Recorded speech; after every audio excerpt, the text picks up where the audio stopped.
है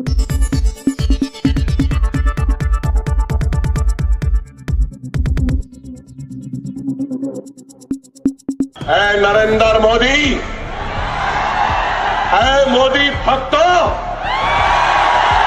है गौ रक्षकों, सुन लो, तुम मुझ पर जुल्म कर रहे हैं ना।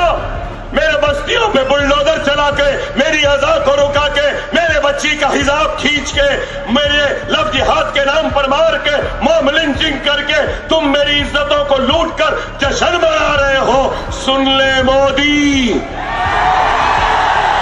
ऐ जालिम सुन ले, चाहे तू कितना भी जुल्म कर ले, ऐ जालिम तू थक जाएगा लेकिन हिंदुस्तान का मुसलमान नहीं थकेगा। अच्छा हुआ चौकीदार सरहदों की चौकीदारी पे नहीं गया। अगर ये चौकीदार चला जाता तो नहीं मालूम और क्या होता। अच्छा है चौकीदार तू दिल्ली में ही रहे, अच्छा है चौकीदार गले में वो सीटी डाल ले, विर विर फिरा लेते फिर। क्या हिंदुस्तान को ऐसे चौकीदार की जरूरत है या हमारे सेना जैसे बहादुर लोगों की जरूरत है? बताओ। अरे ये लोग हर महाज पे नाकाम, और जब नाकाम होते ना तो बस हिंदू मुसलमान, हिंदू मुसलमान, हिंदू मुसलमान। मेरे तहरीर का अगर कोई पैगाम है तो अपने मुल्क से मोहब्बत करो, मोहब्बत करो, मोहब्बत करो। अपने पड़ोसियों से मोहब्बत करो, मोहब्बत करो। ये मेरा पैगाम। नफरत का जवाब नफरत से देना जरूरी नहीं है। हम नफरत का जवाब मोहब्बत से देंगे, क्योंकि ये हमारे रसूलुल्लाह सल्लल्लाहु अलैहि वसल्लम की तालीम है। लेकिन कोई हमारे इस पैगाम को हमारी कमजोरी ना समझे। हम कमजोर नहीं, हम डरने या घबराने वालों में से नहीं, लेकिन हम दुश्मन के फैलाए हुए जाल में फंसकर फड़फड़ाकर खत्म होना हम नहीं चाहते। हम लड़ेंगे, जमहूरी जिद्दोजहद करेंगे, लेकिन अपने पसंद के मुकाम पर अपने पसंद के वक्त पे लड़ेंगे। जब तुम चाहे जब हम नहीं लड़ेंगे। मैं मुकर्रर करूंगा वक्त, कब लड़ना, कैसे लड़ना। और जमहूरियत में याद रखो, सबसे बड़ी जंग, सबसे बड़ी ताकत, सबसे बड़ी कामयाबी क्या होती है? अपने नुमाइंदों को ऐवानों में पहुंचाना। आज मैंने अपने दलों का काम, और यही काम हम करना चाहते। खुदारा समझो इस बात को, अगर हम मुनज़्ज़म नहीं होंगे, मुत्तहिद नहीं होंगे, तो फिर हम सिर्फ चीखते चिल्लाते रह जाएंगे। अरे आज इस जलसे में आए हैं तो इस जलसे, इस खिताब के जरिए एक पैगाम लेकर जाओ। जलसों की कामयाबी आवाम के शिरकत से नहीं होती, ये मेरा मानना है। लोग कहेंगे कि अकबर साहब आपके जलसे में इतना बड़ा मजमा था, जलसा कामयाब हुआ। लेकिन मैं ये कहूंगा, जलसों की कामयाबी आवाम के शिरकत से नहीं होती। जलसों की कामयाबी एक कामयाब तहरीर से होती है, कामयाब पैगाम से होती है। वो पैगाम जो आने वाले लोग उस पैगाम को सुनकर, समझकर, उस पे अमल करते हुए उस पैगाम को लेकर आगे बढ़ते हैं। और अगर मेरी तहरीर का अगर कोई पैगाम है अगर मेरी तहरीर का कोई पैगाम है तो सिर्फ एक ही है, वो है इत्तेहाद, इत्तेहाद, इत्तेहाद, इत्तेहाद, इत्तेहाद, इत्तेहाद, इत्तेहाद। प्यारे मुसलमानों, इत्तेहाद पैदा करो। सिर्फ आगाज के वक्त कहा कि कई वजीर आजम आए, क्या हम मुसलमानों ने नेहरू को नहीं आजमाया? क्या हम मुसलमानों ने इंदिरा को नहीं आजमाया? क्या हम मुसलमानों ने लाल बहादुर शास्त्री को नहीं आजमाया? क्या मुसलमानों ने राजीव गांधी को नहीं आजमाया? क्या हम मुसलमानों ने मुरारजी देसाई को नहीं आजमाया? क्या हम मुसलमानों ने क्या वीपी सिंह को, चंद्रशेखर को, आई के गुजराल को, देवेगौड़ा को, मनमोहन सिंह को, पीवी नरसिम्हा राव को, सबको आजमाया? फिर क्या बात है कि इस मुल्क का सबसे पिछड़ा हुआ, सबसे कमजोर और सबसे आखिर में रहने वाला मुसलमान है? तो वो क्यों है? इसका जिम्मेदार कौन है? अगर आज मजलिस इत्तेहादुल मुस्लिमीन बिहार को जाकर जीतती है, मजलिस इत्तेहादुल मुस्लिमीन मर्तबा आया हूं, बार बार आने की ख्वाहिश को लेकर पहली मर्तबा आया हूं।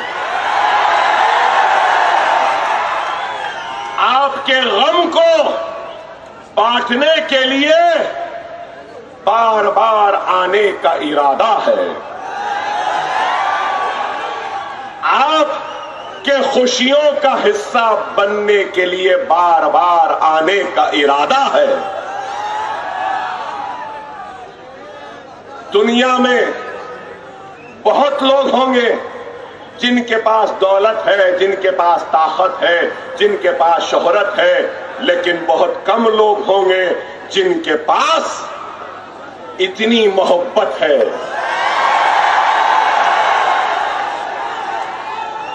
कहीं भी चले जाओ हिंदुस्तान के कोने में, हर जगह पर यही मोहब्बत, यही जोश, यही वलवला, यही ताकत, यही दुआएं और यही उम्मीद मिलती है। तुम्हारी मोहब्बत मेरी ताकत है, तुम्हारा जुनून मेरे अल्फाज है और तुम्हारी दुआएं मेरी हिम्मत है। खुदारा समझो, मैं तुमसे हूं, मेरी क्या हैसियत, मेरी क्या बिसात, कमजोर आदमी हूं, एक गोली है, ना मेरे गुर्दे अच्छे हैं, ना मेरे फेफड़े अच्छे हैं, कमजोर हूं। 3 गोलियां मारी गई मुझे, चाकुओं से मारा गया, सत्तूर से, कुड़ाड़ी से मारा गया, लेकिन फिर भी खड़ा हूं। कमजोर हूं, लेकिन इस कमजोर जिस्म की ताकत का नाम मेरे मुसलमानों का इत्तेहाद है। मेरे इस लड़खड़ाते हुए कदमों के सहारे का नाम आपका इत्तेहाद है। आपकी पार्टी है और कई लोग उनकी पार्टी में है, ठीक है, हर एक का इख्तियार है, हर एक का इख्तियार है, वो चाहे जहां भी जाता है जा सकता है, जिसके पास भी जाना चाहता है जा सकता है, जिस किसी की तलवे चाटना चाहता है चाट सकता है, जिस किसी की धोती को पकड़ना चाहता है पकड़ सकता है, जिस किसी की टोपी को लेकर अपने सर पे रखना चाहता है रख सकता है। मैं कुछ नहीं कहूंगा, वो हर एक का अपना इख्तियार है। मगर महाराष्ट्र की सियासत का सबसे करप्ट, सबसे बड़ा अल्लम गल्लम करके इधर का उधर का, यहां का वहां का पूरा पैसा बटोर कर लूटने वाले लुटेरे का नाम अजित पवार है। और यही नरेंद्र मोदी बोले, ना खाऊंगा ना खाने दूंगा। महाराष्ट्र में जीतती है, मजलिस तेलंगाना में जीतती है, मजलिस आंध्रा में जीतती है, मजलिस कर्नाटक में जीत रही है, सारे हिंदुस्तान में मंजलिस के लिए लोग हाथ फैलाए, इस्तकबाल के लिए बेचैन है तो क्यों है? अरे इन लोगों ने हमारे साथ नाइंसाफी की, इन्होंने हक तलफी की, हमारे हक से हमको महरूम रखा और हमारे बच्चों को तालीमी दर्सगाहों से दूर रखा, हमको रोजी नहीं दी, रोटी नहीं दी, हमको खुशहाली नहीं दी, बल्कि उल्टा 50,000 फिसादात का तोहफा हमको दिया। क्या यह बात गलत कि फिसादात के जरिए हमारी इज्जतें लुटी, इस्मतें लुटी, हमारी आबादियां खाक की ढेर में तब्दील हुए, सही बाप के खानों पर नौजवान की मैयत आ गई, हमारी बहनों की इज्जतें लुटी, हमारी बेटियों की आबरू लुटी, हमारे कारोबार जलकर खाक हो गए। अरे ये लोग ही जिम्मेदार हैं। मलियाबाद का फिसाद किसके दौर में? अहमदाबाद का फिसाद किसके दौर में हुआ? जबलपुर का फिसाद किसके दौर में हुआ? भिवंडी का फिसाद किसके दौर में हुआ? ये बंबई का फिसाद किसके दौर में हुआ? रोडकिला का फिसाद किसके दौर में हुआ? आगरा का फिसाद किसके दौर में हुआ? अजमेर का फिसाद किसके दौर में हुआ? जमशेदपुर का फिसाद किसकी दौर में हुआ? 50,000 फिसादात का तोहफा देने वाले का नाम कांग्रेस है। क्या इस बात से इनकार करेंगे?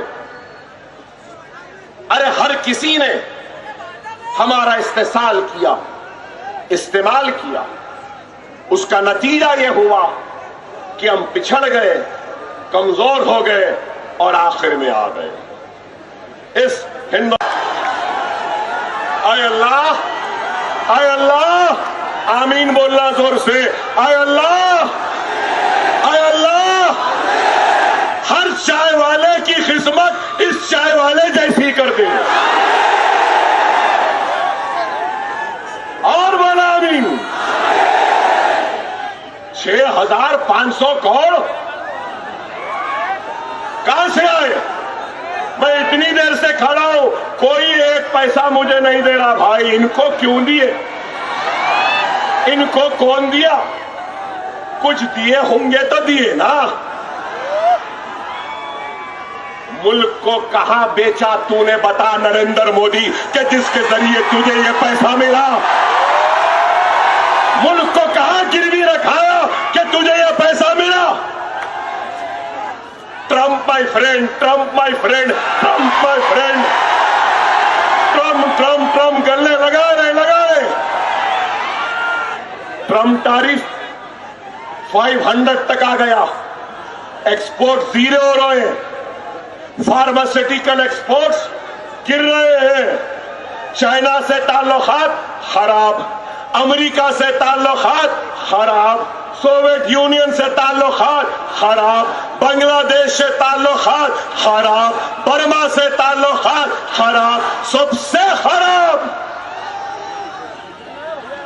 बताओ आप, यही बोले, यही नरेंद्र मोदी बोले, मनमोहन सिंह को बोले, करप्ट शख्स इनके बाजू बैठता है और ये मुस्कुराते रहते हैं। बेशक मुस्कुराएंगे, क्योंकि मेरे नजर में भी नरेंद्र मोदी करप्ट है। नरेंद्र मोदी भी इस मुल्क को लूट रहे हैं, नरेंद्र मोदी भी इस मुल्क को कमजोर कर रहे हैं। आप बोलेंगे कैसा? इलेक्टोरल बॉन्ड सुने, इलेक्टोरल बॉन्ड सुने ना? आपको मालूम, एक नया तरीका निकाले थे ये पूरे पॉलिटिकल पार्टीज पैसा लेने का, और वो तरीका क्या था मालूम? Electoral bond. 6,500 करोड़ रुपया बीजेपी को आया। वाह, 15 लाख यहां नहीं आए, 6,500 इनके पास आ गए। फिर कहते हैं मैं गरीब हूं, मैं चाय वाला हूं, चाय की बंडी थी, चाय की केतली, चाय का पानी, चाय चाय चाय चाय, नरम चाय, गरम चाय, चाय का चूल्हा, चाय की केतली, चाय चाय मनमोहन सिंह साहब, आपकी उम्र से ज्यादा हो गया। क्या ज्यादा हो गया? उस वक्त डॉलर 65 रुपया 60 रुपया हुआ तो बोले $1। मनमोहन सिंह, आपकी उम्र से ज्यादा हो गया। मिस्टर मोदी, डॉलर 90 रुपीज 21 पैसा है। आपकी उम्र क्या है? आपकी उम्र क्या है मिस्टर मोदी? इसकी फिक्र नहीं। फॉरेन एक्सचेंज रिजर्व कम हो गए, रोजाना डॉलर बेच रहे हैं, सोना महंगा हो रहा है, पेट्रोल आसमान को छू रहा है, महंगाई आसमान को छू रही है, मगर मिस्टर मोदी क्या कर रहे हैं? Trump my friend, Trump my friend, Trump my friend, Trump my. वाह, क्या है? इस वास्ते बोलते हैं। और फिर एक बात बोले थे, याद है? एक बात बोले थे, मैं तो फकीर हूं, झोला लिया चले जाओ। ओहो, क्या फकीर है? ओहो, झोला। अरे अब वक्त आ गया है, अब वक्त आ गया है। ये हिंदुस्तान नरेंद्र मोदी के झोले में एक चाय की केतली, चाय का चूल्हा, चाय का सिलेंडर, चाय का पानी, चाय के लिए जो सामान जरूरतें देंगे और कहेंगे कि जा झोला ले लो, चले जाओ। हमारे मुल्क को अब तरक्की करने दो। तरक्की में सबसे बड़े रुकावट का नाम ये फकीर है। झोला लिया चले गया। कभी मुल्क के लुटेरे, कितना लूटना है तू लूट ले, लूटते लूटते तू थक जाएगा, लेकिन हिंदुस्तान का मुसलमान नहीं थकेगा। सुन ले मोदी, सुन ले मोदी भक्तों, सुन लो सुनने वालों। ना मैं अपना कलमा छोड़ने तैयार हूं, ना मैं अपनी कुरान छोड़ने तैयार हूं, ना मैं अपनी शरीयत छोड़ने तैयार हूं, ना मैं अपनी मस्जिद छोड़ने तैयार हूं, ना मैं अपना हिजाब छोड़ने तैयार हूं, ना मैं अपनी बस्ती छोड़ने तैयार हूं, ना ही मैं अपने मुल्क हिंदुस्तान को छोड़ने तैयार हूं। ये मुल्क मेरा था, मेरा है, मेरा रहेगा। मैं इस घर का किराएदार नहीं हूं, मैं इस घर का मालिक हूं। जितना ये मुल्क मोदी का है, उतना ही ये मुल्क अकबरुद्दीन ओवैसी का भी है ना? है ना? है ना? डर गए क्या? डर गए क्या? जाने वाले हैं क्या? जालिम के खिलाफ झुक जाएंगे क्या? लुटेरे के सामने झुक जाएंगे क्या? लड़ेंगे लड़ेंगे लड़ेंगे, अपना हक लेके रहेंगे, लेके रहेंगे ना।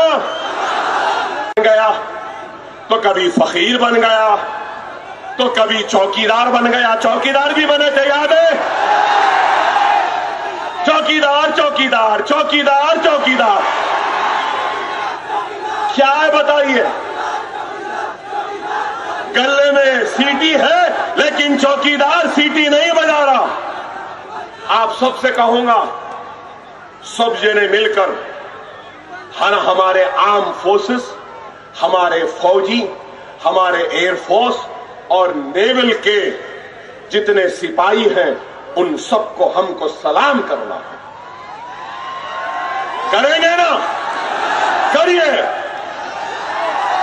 कि क्या काम किया ऑपरेशन सिंदूर में, बेहतरीन काम किया। खुश के मारी हमारी आर्म फोर्सेस, फख्र है हमको। मगर मिस्टर मोदी, तुमसे सवाल है, अब तक कोई नहीं करा। वो दहशतगर्द घुसे कैसा? हथियार लाए कहां से? हथियार लेकर आगे बढ़े कैसा? मासूमों पे गोलियां चला रहे थे, जब तक तुम्हारी इंटेलिजेंस क्या कर रही थी? चाय वाला चाय में मसरूफ था, इसलिए इसकी इंटेलिजेंस फेल हो गई। मासूम लोगों की जान चली गई। सैर तफरी के लिए गए, शौहर बीवी बच्चों के सीनों पे गोलियां चली। कोई नहीं पूछता इस नरेंद्र मोदी से कि दहशतगर्द घुसा कैसा, दहशतगर्द हथियार लाया कहां से, दहशतगर्द वो गोलियां चलाया कैसा। ये नहीं बोलेंगे। अरे ये इसकी कमजोरी है। अपना वोट डालेंगे ना, 15 मिनट निकालेंगे ना, वोट डालने के लिए 15 मिनट निकालेंगे ना, 15 को मजलिस को कामयाब कर रहे हैं। हाँ,